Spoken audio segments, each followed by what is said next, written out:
Hello Puerto Rico from a cold and wintry Glasgow. It's James here. I'd like to say thank you firstly to you all for coming along tonight to my mum and dad's surprise party for the 45th wedding anniversary. Who'd have thought it?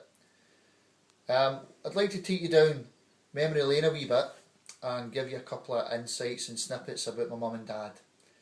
Now, my mum and dad met in the 60s, and legend has it, but you need to ask my dad tonight, that it wasn't my mother's dark Italian good looks that attracted him to her in the first instance. It was in fact a leather coat. Yes, legend has it that my dad was actually going to try and steal her leather coat from her. Now you can confirm that or not, Dad. Throughout the next 5 minutes or so I'm going to tell you a couple of stories, but what I will need, Marion, is I'll need you to interpret for the English. Wee bit of Rab C. Nesbitt. So if I say a real Glasgow saying which nobody else will know, I'll pause for a second, Marion will run round the pub and explain it to all the English people, including you, Arthur, and we'll move on. So where do we start? My mum was born and grew up in Corn Street in Glasgow, and my dad came from the town head. My dad was a wee bit of a toe rag when he was younger, and ran about with a few wild guys in his time, it has to be said. But I have to say that some of these guys, including my dad, there was a bit of an element of the Robin Hood about them.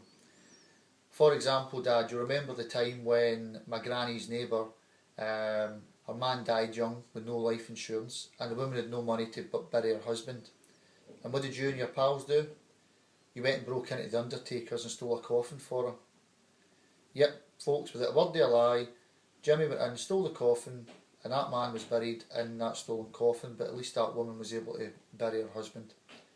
And that's the sort of Robin Hood 1960s style person that my dad was.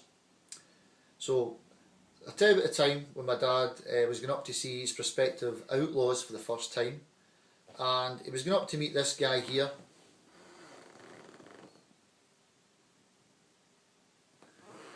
Yep, that's my granda John Murray. Nose like a boxer, grunted, 6 foot tall. Jimmy wasn't looking too forward to going and meeting him. So he wanted some backup to take with him for moral support. Now, given some of his pals that I've told you about are a bit wild, he looked around some of them and thought, who's the most sensible one I could take? And he took a wee guy called Robert. Robert's nickname was Knocky, because he used to knock stuff. So Marion, this is the first interpret for the English moment.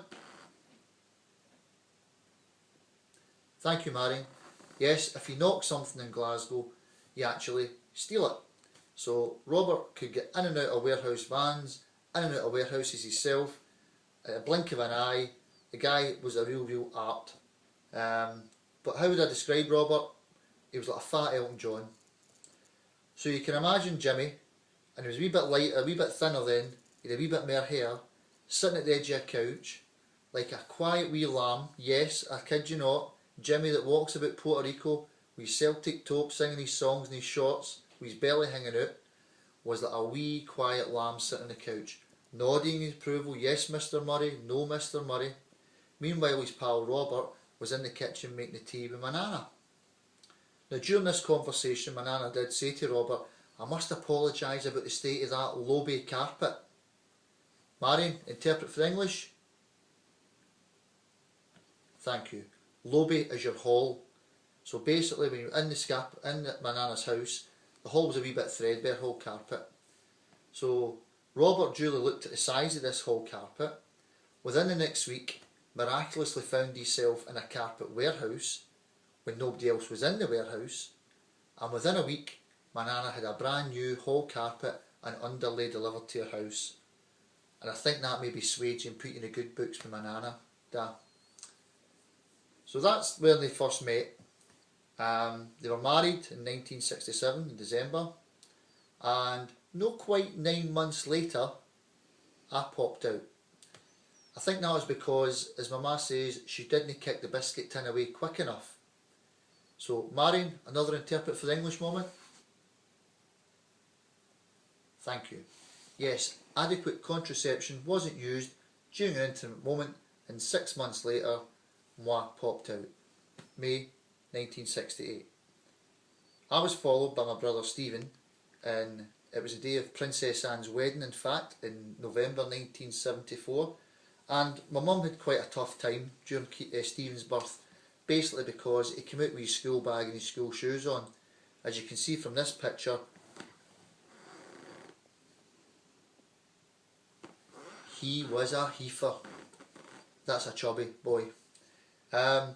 But she came out of hospital early, and I think the reason for that was I was going up to visit her with my dad, and my mum noticed something wasn't right with me. And upon closer inspection, it turned out that my dad wasn't actually washing my school shirts. He was just turning them inside out. So they were a wee bit dirty and stuff. So my mum thought right away, right, I need to get home and sort him out. So she duly left hospital before she should have done, probably, to look after me.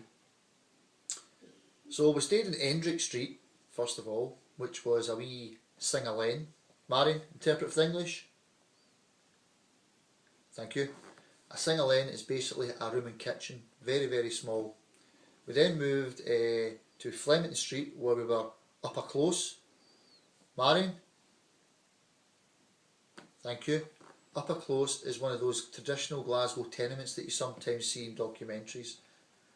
We moved from there to a front and back door, which was a big thing then, to Milton, where we probably spent the majority of me and Stephen's childhood, and we had a fantastic time there. The family itself, Sarah was the oldest grandchild. She was born on the 25th of May. And you want to shout that to the Highlander, Marion? 25th of May, it's a great date, you like it in there. That was 1995.